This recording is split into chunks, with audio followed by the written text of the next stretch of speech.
Ryan Day, 3 straight losses against the team up north. I should not have to tell him how important this weekend is for him. And also, if we win, we get into the Big Ten championship, get to redo the wrong from the Oregon game early this year. I shouldn't have to tell these guys how important this game is.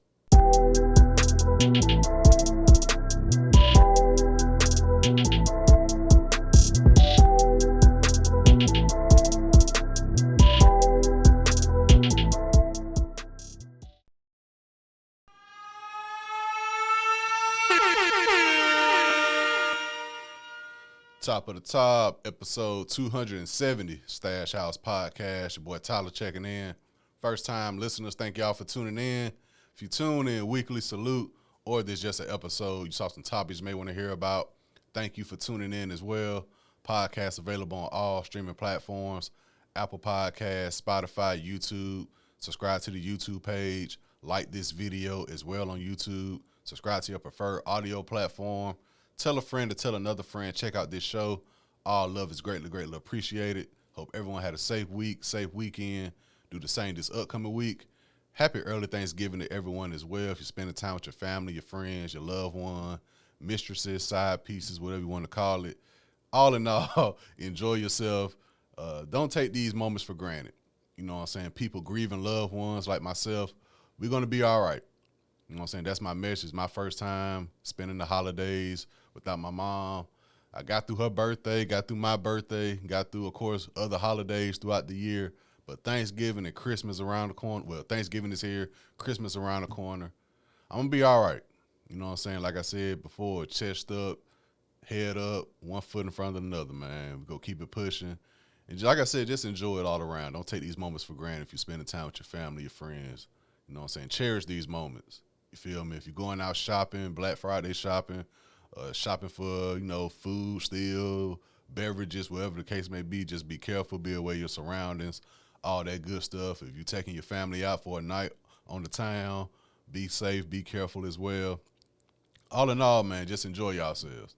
Enjoy yourselves. Stay warm, stay bundled up, wherever you may be. If you're in paradise in the tropics, stay safe all around. Sending love out to everybody, positive vibes out to everybody. And we're going to keep it pushing.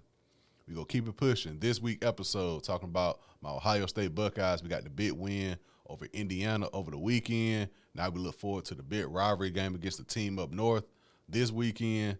And also, Kendrick Lamar dropped off a new album, surprise album, I'll say, this past Friday. So I'm getting to that as well. So sit back, relax, and enjoy another episode, Stash House Podcast. So like I said, to start things off, talking about my Ohio State Buckeyes, we did get the victory over Indiana over the weekend. Top 5 matchup, 38-15. All in all, great showing by the defense. That's the first thing I want to start with. Defense held Indiana to 68 passing yards, 83 rushing yards. Most importantly, we got 5 sacks. Outside of maybe that first drive by Indiana, our defense held it down. Great showing. Applause all around to the defensive scheme. The players definitely had an agenda. You know what I'm saying? We heard the record of Ryan Day against top 5 teams all season. We took an early loss against Oregon, came back against Penn State a couple weeks ago. Defense also had a great showing in that game. And this game against Indiana was highly talked about because Indiana's having a magical year. Like I said, at the time, they was ranked number 5. Coming into Ohio State, what can they do? That first drive, they look ready. They look ready to go. Defense looked ready to go, but as the game progressed, Ohio State woke up and they got into their zone, especially on the defense. So I want to start with congratulations to the defense. Let's keep that momentum going. Also, special teams. Special teams, Indiana had a fumbled punt which led to an Ohio State offensive touchdown. In the third quarter, Caleb Downs, the transfer from Alabama, had a punt return for a touchdown as well. And I don't like how the goalposts just always move for Ohio State. At the end of the game, well, if they didn't have the 2 special teams play that ended in touchdowns, what would have happened? It's like, damn, dog. Like, what Herm Edwards, I think it was Herm Edwards said when he was coaching years ago, you play to win the game. It doesn't matter if it's a pick six, a 80-yard touchdown pass, a 50-yard rushing touchdown, a kick six. You play to win the game, and you get the touchdowns how you get the touchdowns. You can't say, oh, what if this didn't happen, a touchdown like this didn't happen, it would have been a lot closer game. No, the touchdowns happen. The fumbles happen. Stop moving the goalposts, man. I'm used to it now, but after this weekend I said, damn, it's a thing. Like, so just relax on that. Offense, Will Howard, still some things I like to see patched up, but when you got the weapons, you got the Carnell Tates, the Ibuka, the Jeremiah Smiths, the two-headed monster, Judkins and Henderson in the back, it does make up for it. So all in all, great showing, great top 5 win. Ryan Day, I like his demeanor. I saw him on the Pat McAfee show. I think it was Friday before the game. And his demeanor, you can tell after that Penn State win, he seems to be locked in. And this weekend, he definitely needs to be locked in. Big rivalry game against the team up north. At home, by the way, Ryan Day, 3 straight losses against the team up north. I should not have to tell him how important this weekend is for him. And also, if we win, we get into the Big Ten championship, get to redo the wrong from the Oregon game early this year. I shouldn't have to tell these guys how important this game is. You know what I'm saying? We haven't won against the team up north since 2019 because we didn't play them in 2020. So Ryan Day, he know what time it is. Will Howard, I understand throughout probably training camp all season, and especially this week, he's going to hear a lot about how important this rivalry is, how physical this game could be, but you're not in it until you're in it. And I think he understands that. Like, yeah, I can hear the stories. I can hear how y'all describe the mentality going into it, but until he's on that field for the game against the team up north, that's how you really know how important this game is and how physical this game could be. So I'm looking forward to see how Will Howard operates in this type of environment. And like I said, he's at home, so he should be a little bit more comfortable in that aspect. Another thing I like to see, reduce the penalties. I think we had like 8 against Indiana, if I'm not mistaken. Now, what's my guy name? Number 1 on the defense. He'll take the pass interference. He'll take it. That's his calling card. He'll take it. And in some cases, you can't be mad. I never really thought about that till last year when I saw Alabama beat Auburn, that last second touchdown. Some cases, if you're not going to give up a touchdown, just take the pass interference. You never know what can happen that next play. I understand it, but at the same time, please reduce the penalties. Just please reduce the penalties, especially number 1. Also, defense, like I said before, continue to play great. The defense is locked in, 5 sacks over the weekend. Keep that momentum going. Special teams, keep their momentum going. And also, lastly, like I said, this game is very important for Ryan Day. I need Ryan Day, Chip Kelly, defensive coordinators, their play calling. Chip Kelly, open up that playbook. Now, I'm not asking for a 5-man toss for a flea flick. I'm not asking for all that. But don't give me 20 wide receiver screens at the same time. Like, let's make some plays happen. Let's get Judkins and Henderson going. That's going to open up the passing game. Jeremiah Smith. My one thing with Jeremiah Smith, I got to say this. I've been saying it for like the past 2 games, I feel like, or 3 probably.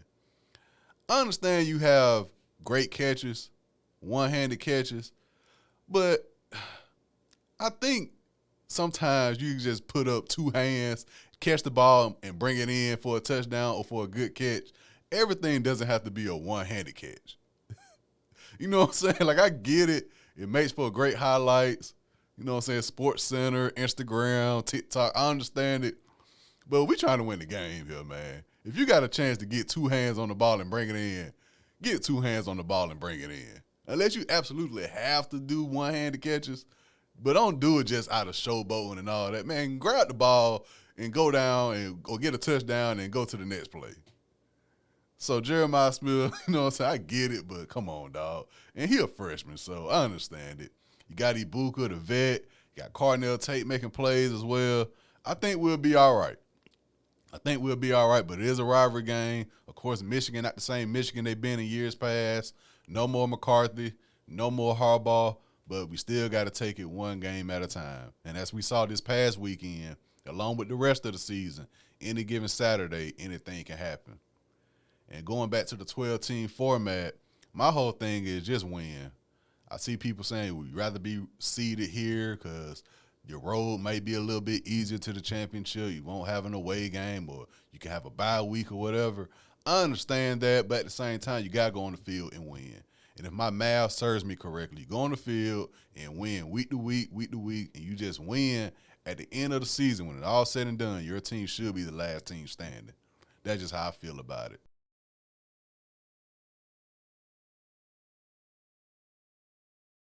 It's survival. Survival. I think somebody lying. Smell somebody lying. So, Friday, Kendrick Lamar releases new album, GNX. Surprise release. Surprise, not Wednesday. Hey, y'all, it's dropping Friday. Thursday is dropping Friday. No, Friday, I'm at work, deep in work. Get on Instagram, one of the music pages I follow. New Kendrick Lamar. Didn't say album, didn't say song, so I just like, okay, cool. Group chat started going crazy. Kendrick dropped the album. The Broccoli song is on here. Woot de woot. Now, I stream with Tidal. Tidal did not have the album up until probably an hour later after the fact. So, like I say, y'all know people, they go into dialogue 5 minutes after the album coming out. So I was like, okay, I get to it when I get to it. When I got off work, I went to get some food. I was listening to it in the car, but I didn't really get into the album until Friday night. And I'm here to talk about it. 12 songs, about a 45-minute listen, short, quick, to the point. The production work is crazy. That what stood out the most to me, the first few listens. And dare I say, you can tell this is probably the most fun Kendrick had creating the album. It goes back to when the Not Like Us video came out, and we got what we know now as Squabble Up. We got the preview at the beginning of the video, and people started saying, yo, if Kendrick drop another album, will he go into this more, I want to call it West Coast bounce type of sound? And overall, I think he did. You know, we got the songs like Reincarnated, which, I mean, it's a Tupac sample. Heart Part 6, which is a SWV sample. Man in the Garden, Gloria. We got records the way he get into his Kendrick Lamar perspective bad. But for the most part, it's a groove album, in my opinion. It makes you get up. It makes you, you know what I'm saying, do the Schoolboy Q stomp to it. You know what I'm saying? I'm glad he went this direction because after Mr. Morale, the Bitch Steppers, mainly the second part of that album, it's like, okay, I get it. Then he announced, I'm leaving TDE. So I always wonder how would his approach to releasing music be now that he's not under TDE, because we heard for years, SZA been open about it. TDE will hold albums until it's quote unquote ready to drop. So after 2024, it's clear Kendrick is just doing what he want to do. I saw the copyright say it's PG Lang, but PG Lang is under Interscope Records. But if 2024 is any indication, Kendrick is definitely outside. He sees what goes on the internet. He's seeing the different narratives people coming out with. And just go back to say, just because people don't post on social media doesn't mean they not on social media. I know that was the biggest thing with Cole and Kendrick for the past few years. Like, oh, they can do this, but they ain't never on social media. They own social media. I know Kendrick said years ago he don't be having a phone and all that. He sees what goes on. I don't care if it's just a quick 4 times a year pop in and pop out, search his name and see what people saying. They see what's going on. I don't think there's no artist who just oblivious to things going on. Even Wayne, because Wayne, that was his whole thing for years. He just don't know what's going on in the world. But clearly, he knows what's going on in terms of this whacked out mural song to start the album off with. So I don't think artists are just oblivious. They just got to keep it mild. They can't have like the Kevin Durant burner accounts or nothing like that, which maybe some do have. Matter of fact, some do have on Instagram and Twitter. So it is what it is, but I'm happy Kendrick dropped. Surprise release. Like I said before, I can't remember the last time we had a day of surprise release. Like normally they announce it days ahead or the week of, but out of nowhere, Friday. I saw people saying he dropped the trailer. I didn't see the trailer. I don't know if it's on his Instagram or what, but I didn't see a trailer before this. I just got on Instagram and saw an album out. And I was like, oh, well, damn, bet. So like I said, 12 songs, quick, short, listen. Starting things off, whacked out murals. Whacked out murals. Now, the people who've been on the anti-Kendrick train, leading the charge in that aspect, pro-Drake crowd, whatever the case may be. If it's any song y'all should relate to the most, it should be Whacked Out Murals. Whacked Out Murals is basically telling you it's okay to live in your hate. You know what I'm saying? I mean, you're probably not hating hard enough, to be honest with you. I don't know, my producers tap in, musicians tap in. What's that noise a lot of West Coast production have, that boom, boom, boom, boom. When that shit started creeping in, I said, God damn, I need to hear this shit on some speakers, not the car speakers, like them old school at the cookout speakers. I would love to hear that on those type of speakers. That shit started creeping in, and then you got the song starting out with somebody speaking in Spanish. I was like, oh my God. And Whacked Out Mirror saying, yeah, I know people don't like me. Basically saying, I know people don't like me, but that will come with it. It's a love-hate thing I got with this industry. I don't like the people in the industry. I stay to myself. Y'all get mad at me for coming at old boy. Little do y'all know, old boy is asking people from my area, from my section, about information about me, saying he'll not only pay them in cash, but he'll give us some Bitcoin as well, but yet y'all mad at me. I mean, I understand where Kendrick comes from in that aspect. I'm the type of guy you run into by accident these days. I don't rock with a lot of people. I don't got no issue with nobody, but I just keep my distance. And y'all know I hate when people say don't judge me off social media. What am I supposed to judge you off of? If you're saying goofy stuff and corny stuff on social media, I just got to feel like, okay, you're not the type of person I need to be around. But I like to see the crash out sometime on Facebook as well. I do like to see it. But all in all, I understand where Doc coming from.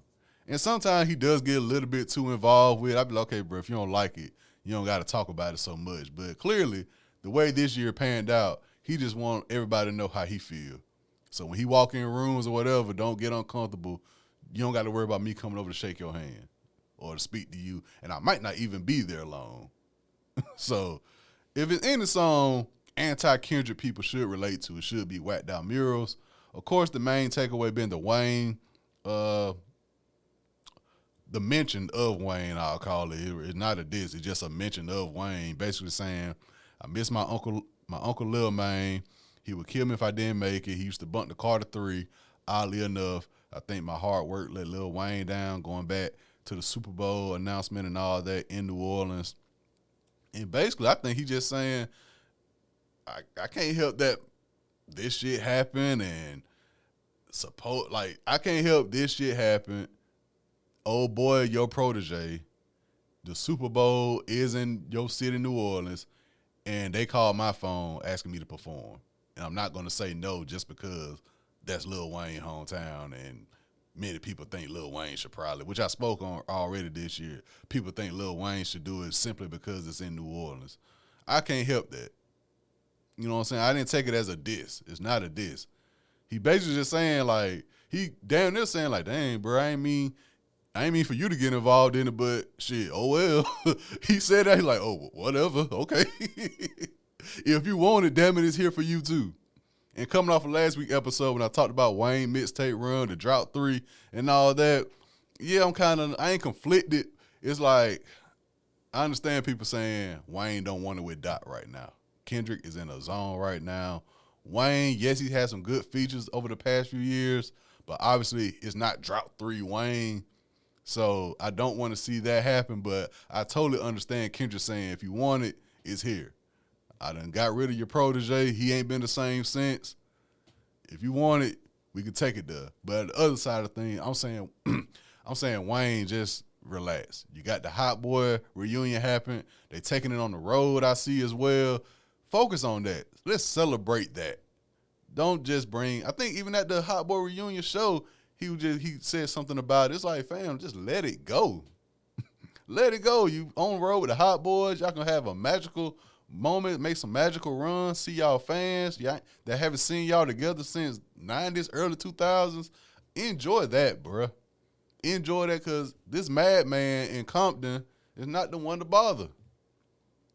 You know what I'm saying? So I ain't take it as a diss. Obviously, Wayne felt the way. He tweeted about it, and Wayne never tweets about situations like this. And if I had to make a guess, I'm guessing Wayne didn't even hear the song. I'm guessing somebody in Wayne camp basically probably came and said Kendrick dissed you, knowing that Kendrick didn't really diss him.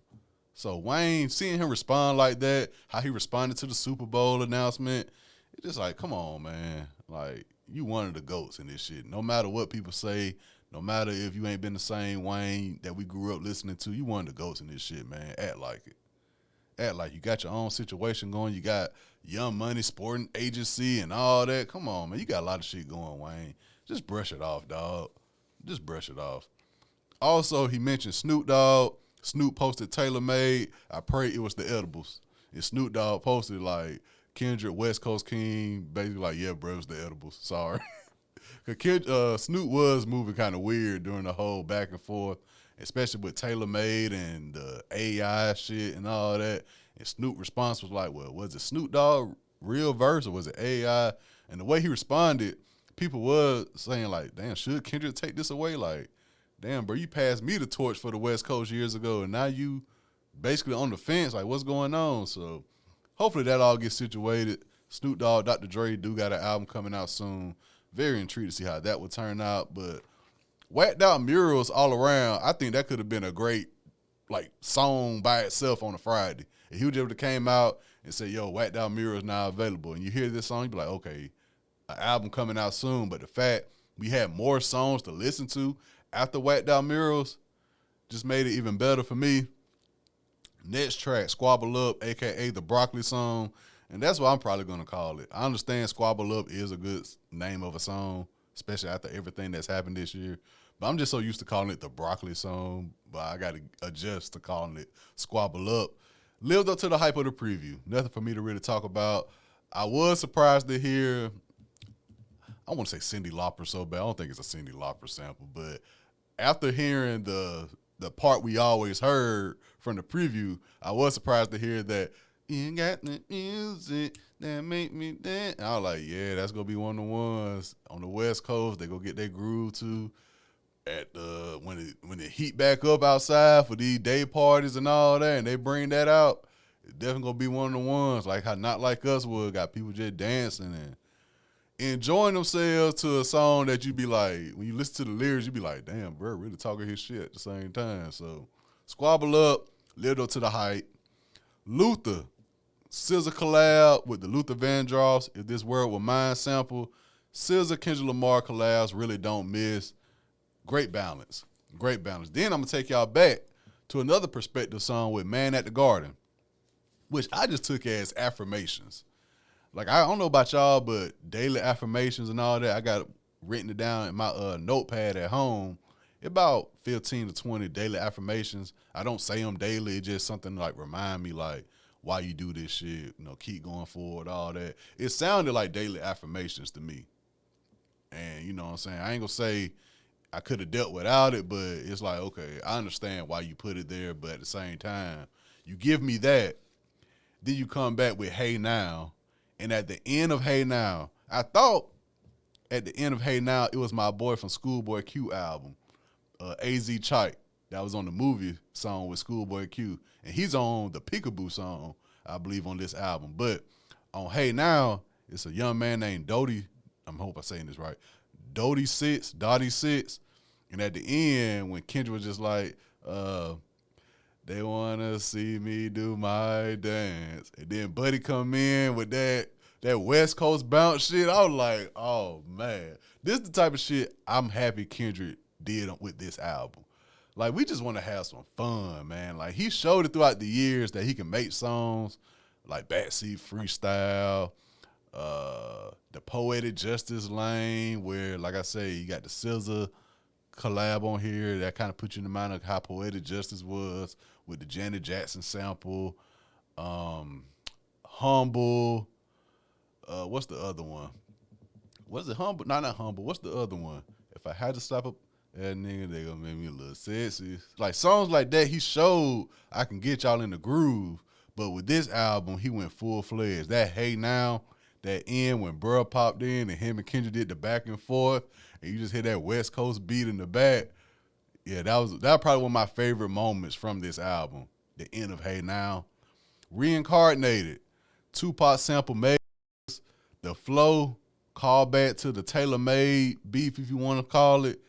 And this the one where the Kendrick super fan. I'm a fan of Kendrick, but I ain't the one to look for the Easter eggs, the hidden messages, and all that.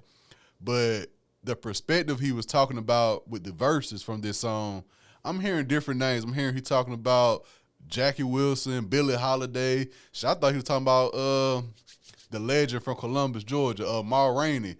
We talking about the singer from the Chitlin Circuit and all that. I was like, okay, this one, bro, really get into his. I'm glad he limited those type of songs on this project, the Reincarnated, because I was like, at first, I heard the sample, and I was like, that's a Tupac sample. I can't remember the name of the song. Then I'm hearing the flow. I'm like, okay, this is a Tupac homage. Everything that's happened this year, I get it. It wasn't until I listened to it a few times, I was like, oh, no, this is more than just I'm rapping like Pac. I'm talking some shit on here. And I was like, yeah, he's going to do that regardless. He's going to do that regardless. He's going to give you something you be like, yeah, I got to sit with this one for a minute. I got to do some research on this one. And I was seeing it. Shout out to my guy, Justin Tinsley from ESPN.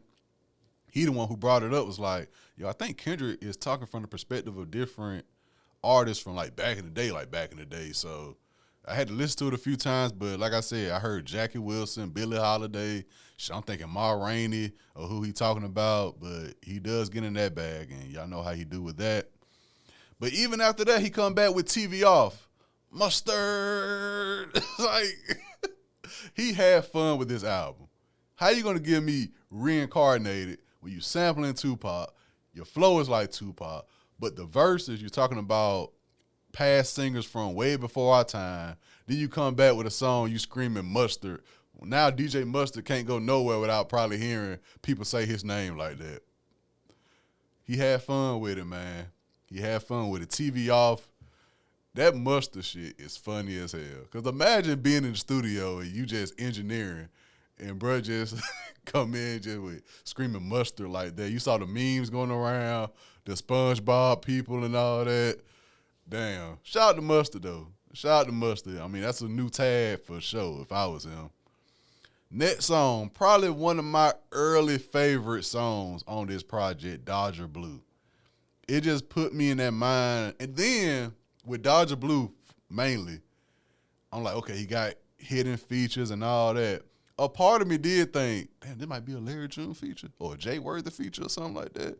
I was thinking probably more Jay Worthy because he is from Compton, I believe. So I was like, damn, maybe a Jay Worthy feature. But I think a Roddy Ricch feature is on Dodger Blue. But Dodger Blue is just one of those songs you just want to get in the whip and just wherever the road take you for the day or the night and just have Dodger Blue on repeat. It's one of them songs for me. I really, really enjoyed that.